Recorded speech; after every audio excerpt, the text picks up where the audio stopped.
BBC বাংলার অধিবেশন প্রবাহতে আপনাদের স্বাগত। আজ আপনাদের সাথে লন্ডন স্টুডিও থেকে আছি মানসী বড়ুয়া। বাংলাদেশের সর্বশেষ গুরুত্বপূর্ণ আপডেট সংবাদে আপনাকে স্বাগত। শুরুতেই সংবাদ শিরোনাম, পরে বিস্তারিত। প্রথমেই জানাবো, স্বরাষ্ট্রমন্ত্রী সালাউদ্দিন আহমেদ বললেন আওয়ামী লীগের দাফন হয়ে গেছে দিল্লিতে। স্বরাষ্ট্রমন্ত্রী সালাউদ্দিন আহমেদ বলেছেন ২০২৪ সালের ৫ই আগস্টে ছাত্র জনতার গণ অভ্যুত্থানের মধ্য দিয়ে আওয়ামী লীগের রাজনৈতিক মৃত্যু হয়েছে, দাফন হয়েছে দিল্লিতে। আজ রাজধানীর আগারগাঁয়ে বাংলাদেশ চীন মৈত্রী সম্মেলন কেন্দ্রে জুলাই আগস্ট গণ অভ্যুত্থান শোক ও বিজয়ের বর্ষপূর্তি উপলক্ষে আয়োজিত জুলাই জাতীয় সম্মেলন ২০২৬-এ তিনি এসব কথা বলেন। এরপর জানাবো, পে স্কেলের গেজেট নিয়ে নতুন বার্তা, কোন গ্রেডের বেতন কত। সরকারি কর্মকর্তা কর্মচারীদের বহুল প্রতীক্ষিত নতুন পে স্কেল নিয়ে এসেছে নতুন বার্তা। সরকারের শীর্ষ পর্যায় থেকে জানানো হয়েছে, নতুন বেতন কাঠামো একেবারে কার্যকর না করে বরং তা ধাপে ধাপে বাস্তবায়ন করা হবে। প্রথম ধাপেই বাড়বে মূল বেসিক বেতন। প্রস্তাবিত নতুন পে স্কেলের ২০টি গ্রেডের বেতন হচ্ছে: প্রথম গ্রেডে ১,৬০,০০০, দ্বিতীয় গ্রেডে ১,৩২,০০০, তৃতীয় গ্রেডে ১,১৩,০০০, চতুর্থ গ্রেডে ১,০০,০০০, পঞ্চম গ্রেডে ৮৬,০০০, ষষ্ঠ গ্রেডে ৭১,০০০, সপ্তম গ্রেডে ৫৮,০০০, অষ্টম গ্রেডে ৪৭,০০০, নবম গ্রেডে ৪৫,০০০, দশম গ্রেডে ৩২,০০০, ১১তম গ্রেডে ২৫,০০০, ১২তম গ্রেডে ২৪,০০০, ১৩তম গ্রেডও একই, ১৪তম গ্রেডে ২৩,০০০, ১৫তম গ্রেডে ২২,৮০০, ১৬তম গ্রেডে ১৯,৯০০, সপ্তম ১৭তম গ্রেডে ২১,৪০০, ১৮তম গ্রেডে ২১,০০০, ১৯তম গ্রেডে ২০,০০০, ২০তম গ্রেডেও ২০,০০০ করার প্রস্তাব দেওয়া হয়েছে। এবারে জানাবো, পুরনো ভিডিও ভাইরাল, তারেক রহমান কি আদৌ বাংলাদেশকে ভালোবাসেন? সোমা ইসলামের প্রশ্ন। চ্যানেল আইয়ের live to talk show the পয়েন্টের একটি পুরনো ভিডিও ভাইরাল হয়েছে। সেখানে আলোচক হিসেবে উপস্থিত ছিলেন সাবেক সেনা কর্মকর্তা ও রাজনীতিবিদ শাহজাহান ওমর বীরুত্তম। সেখানে চ্যানেল আইয়ে থাকা সোমা ইসলাম তিনি তারেক রহমানকে নিয়ে যে বিতর্কিত কথা বলেছেন সেটি ইতিমধ্যে আবারও নতুন করে পুরনো সেই ভিডিও ভাইরাল হয়েছে। তে চরমভাবে বিপাকে পড়েছেন ওই উপস্থাপক। জানাবো, নির্বাচনী অঙ্গীকার বাস্তবায়নে নিরলসভাবে কাজ করছে সরকার, বললেন রুহুল কবির রিজভী। বিএনপির সিনিয়র যুগ্ম মহাসচিব প্রধানমন্ত্রী তারেক রহমানের কর্মকাণ্ড তুলে ধরে তার রাজনৈতিক উপদেষ্টা ও বিএনপির সিনিয়র যুগ্ম মহাসচিব রুহুল কবির রিজভী বলেছেন, প্রধানমন্ত্রী নিরলসভাবে প্রচেষ্টার মধ্য দিয়ে তার নির্বাচনে প্রদত্ত অঙ্গীকার বাস্তবায়নে নিরলসভাবে কাজ করে যাচ্ছে। এবং সর্বশেষ জানাবো, খামেনির জানাজায় অংশগ্রহণকারীদের জন্য তৈরি হচ্ছে ৫ কোটি রুটি। যুক্তরাষ্ট্র এবং ইসরায়েলের সঙ্গে যুদ্ধ শুরু ৪ মাস পর ইরানের প্রাত সর্বোচ্চ নেতা আলী খামেনির শেষ বিদায় অনুষ্ঠান শুরু হয়েছে। এতে ২৪ ঘণ্টায় ২ কোটি মানুষের সমাগম ঘটবে বলে আশা করা হচ্ছে। জন্য সেখানে ৫ কোটি রুটি তৈরি করা হচ্ছে। প্রিয় দর্শক, এতক্ষণ শুনছিলেন সংবাদ শিরোনাম, এবারে বিস্তারিত। তবে তার আগে বন্ধুরা, অনুরোধ থাকবে এই সংবাদটিতে একটি লাইক দিন। এই চ্যানেলে আপনি নতুন হয়ে থাকলে আমাদের সংবাদটি দেখতে দেখতে চ্যানেলটি সাবস্ক্রাইব করে রাখুন। কমেন্ট করে বন্ধুরা আপনার মূল্যবান মতামত জানিয়ে দিন আপনি বিশ্বের কোন দেশ থেকে বা বাংলাদেশের কোন স্থান থেকে আমাদের সংবাদটি দেখছেন এবং শুনছেন। আর বন্ধুরা, সংবাদটি আপনার সোশ্যাল মিডিয়া ফেসবুকে শেয়ার করে বন্ধুদেরও দেখার সুযোগ করে দিন। আজকের এই সংবাদ সম্পর্কে আপনার মূল্যবান মতামত কমেন্ট বক্সে কমেন্ট করে জানিয়ে দিন। গাজা যুদ্ধে আপনি যদি নিরীহ ফিলিস্তিনিদের ভালোবেসে থাকেন বন্ধুরা, কমেন্টে ইয়েস লিখে পুরো বিশ্বকে আমাদের এই তাজা আপডেটটি দেখার সুযোগ করে দিন। এবারে বিস্তারিত সংবাদ। স্বরাষ্ট্রমন্ত্রী সালাউদ্দিন বললেন, আওয়ামী লীগের দাফন হয়ে গেছে দিল্লিতে। স্বরাষ্ট্রমন্ত্রী সালাউদ্দিন আহমেদ জানিয়েছেন, ২০২৪ সালের ৫ই আগস্ট ছাত্র জনতার গণ অভ্যুত্থানের মধ্য দিয়ে আওয়ামী লীগের রাজনৈতিক মৃত্যু হয়ে গেছে এবং তাদের দাফন হয়েছে দিল্লিতে। শেখ হাসিনা এখন যতই হুমকি ধামকি দেখ না কেন, তারা কোনোভাবে আসলে বাংলাদেশে ফেরত আসতে পারবে না। তিনি বলেন, বাংলাদেশের মানুষ এটা বুঝে গেছে যে শেখ হাসিনার বেল নাই, শেখ হাসিনার টাইম ফুরিয়ে গেছে। শেখ হাসিনা তিনি যে দিল্লিতে অবস্থান করছেন সেখানেই তার দাফন হয়ে গেছে। তিনি আর বাংলাদেশে ফেরত আসতে পারবেন না বলে মন্তব্য করেছেন সালাউদ্দিন। তিনি বলেন, শেখ হাসিনা যদি দেশে আসার কোনো সক্ষমতা থাকে তাহলে তাকে আন্তর্জাতিক অপরাধ ট্রাইব্যুনাল ফেস করে তারপর দেশে আসতে হবে।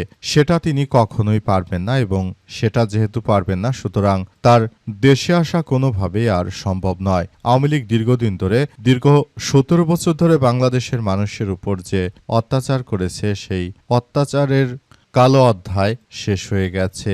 এখন আর চাইলেই তারা দেশের বিরুদ্ধে কোনো ষড়যন্ত্র করতে পারছে না বলে জানান তিনি আরও জানান, তাই আমি বিষয়গুলো নিয়ে খুবই গুরুত্ব সহকারে বলতে চাই যে আওয়ামী লীগ আসলে তাদের দিন শেষ। তারা এখন আর চাইলেও এদেশে আসতে পারবে না এবং এদেশে যদি তারা আসার চেষ্টা করে তাহলে সেটি তাদের জন্য এক মরণ যন্ত্রণা হিসেবে আসবে বলে জানিয়েছেন তিনি আরও জানান যে নতুন বাংলাদেশ গড়ে তুলতে আমরা বদ্ধপরিকর।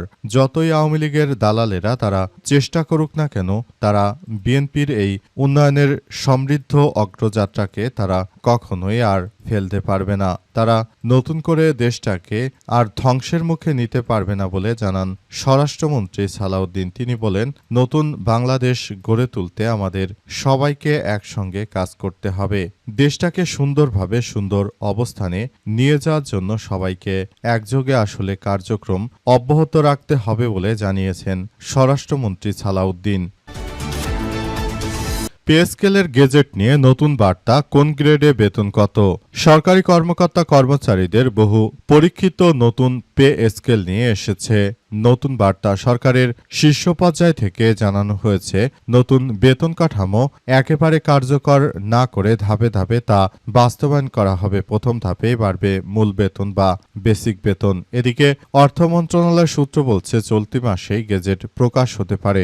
একই সঙ্গে সামনে এসেছে প্রস্তাবিত গ্রেড ভিত্তিক মূল বেতন কাঠামো। দেশের সামগ্রিক অর্থনৈতিক পরিস্থিতি বিবেচনা করে বেতন কাঠামো পর্যায়ক্রমে বাস্তবায়ন করা হবে বলে জানিয়েছে প্রধানমন্ত্রীর অর্থ ও পরিকল্পনা মন্ত্রণালয়ের উপদেষ্টা রাশেদ আল মাহমুদ তিতুমির। সম্প্রতি বিবিসি বাংলাকে এক সাক্ষাৎকারে তিনি বলেন, নতুন বেতন কাঠামো বাস্তবায়নের বিষয়ে সরকার রাজনৈতিক নির্দেশনা এবং নির্বাচনী প্রতিশ্রুতির আলোকে সিদ্ধান্ত নিচ্ছে। এই কারণে পুরো পে স্কেল একই সঙ্গে কার্যকর না করে ধাপে ধাপে তা বাস্তবায়নের পরিকল্পনা করা হচ্ছে। তিতুমির জানান যে প্রথম ধাপে সরকারি কর্মকর্তা কর্মচারীদের মূল বেতন বেসিক বাড়ানো হবে, তবে কোন গ্রেডে কত শতাংশ তা কত টাকা বেতন বৃদ্ধি পাবে সে বিষয়ে এখনো বিস্তারিত তথ্য তারা জানাতে পারেনি। প্রস্তাবিত গ্রেড অনুযায়ী বেতন বাড়বে। আসলে প্রথম গ্রেডে 1,60,000 টাকা, দ্বিতীয় গ্রেডে 1,32,000, তৃতীয় গ্রেডে 1,13,000, চতুর্থ গ্রেডে 1 লক্ষ, পঞ্চম গ্রেডে 86,000, ষষ্ঠ গ্রেডে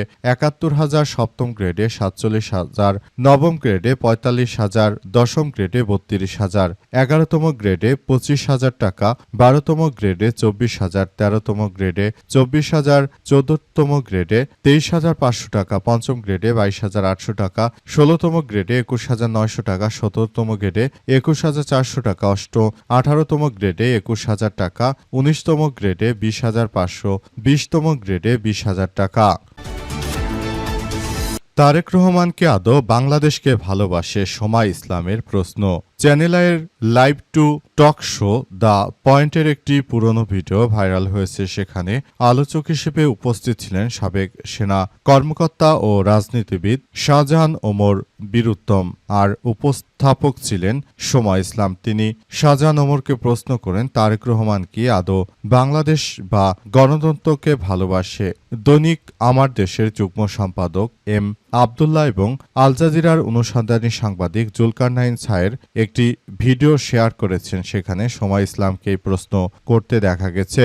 24-এর পথ পরিবর্তনের আগে অনুষ্ঠিত এই টক শোতে সোমা ইসলাম তারেক রহমানের নেতৃত্ব নিয়ে সরাসরি প্রশ্ন তুলে জানতে চান, তিনি আদৌ বাংলাদেশ বা গণতন্ত্রকে ভালোবাসেন কিনা। এছাড়াও তিনি সেই সময় বিএনপির অব্যবস্থাকে একটি নেতৃত্বের সংকট হিসেবে বর্ণনা করেছেন, কারণ তার দৃষ্টিতে মাঠ পর্যায়ে কর্মীরা হতাশ এবং তাদের সঠিক দিক নির্দেশনা বা গাইড করার মতো কেউ নেই। তিনি আরো উল্লেখ করেছেন, দলের প্রধান দেশের বাইরে অবস্থান করে ভার্চুয়ালি মিটিং করছেন এবং প্রতিদিন জনগণের কাছে ক্ষমা চাইছেন, যা দলের ভবিষ্যৎকে অনিশ্চিত করে তুলছে।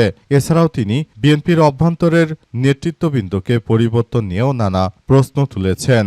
এমন কিছু কথা তিনি বলেছেন যেগুলো আসলে সবার জন্য খুবই লজ্জাজনক। বিশেষ করে বিএনপির নেতৃত্বদের জন্য এটা বড় ধরনের এক লজ্জাস্কর ঘটনা ছিল, আর সে বিষয় নিয়ে তারা এখন পর্যন্ত আসলে কোনো ব্যবস্থাই গ্রহণ করতে পারেনি এই বিএনপি।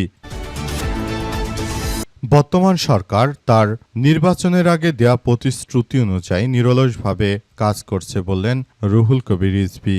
বিএনপির সিনিয়র যুগ্ম মহাসচিব অ্যাডভোকেট রুহুল কবির রিজভী দাবি করেছেন যে বর্তমান বিএনপির প্রধানমন্ত্রী তারেক রহমান তিনি যেভাবে কার্যক্রম চালাচ্ছেন, তিনি দেশটাকে একটি সুন্দর অবস্থানে নিয়ে যাওয়ার জন্য তিনি কার্যক্রমে সব কথা বলেছেন। তিনি বলেন যে তারেক রহমান দীর্ঘদিন ধরে বিদেশে পলাতক থাকলেও তিনি দেশের মানুষকে কখনোই ভুলে যাননি, কারণ তাকে পলাতে বাধ্য করা হয়েছিল। ১১ সরকার যখন এসেছিল তখন তারেক রহমানকে দেশ ছাড়া করা হয়েছিল, কিন্তু বর্তমান সময়ে তিনি আসলে এমনভাবে কার্যক্রম চালাচ্ছেন যাতে করে তারেক রহমান দীর্ঘ ১৭ বছর পর দেশে ফেরত আসার পর তিনি দেশের জনগণকে নিয়ে ঐক্যবদ্ধভাবে একটি সরকার গঠন করেছেন, যে সরকার দেশের জনগণের জন্য অনেক বেশি সুইটেবল সরকার এবং কাজ করছে। বর্তমান সরকার আসলে যেভাবে কার্যক্রম চালাচ্ছে সেটি পৃথিবীর বুকে এক ভালো কার্যক্রম শুরু হয়েছে।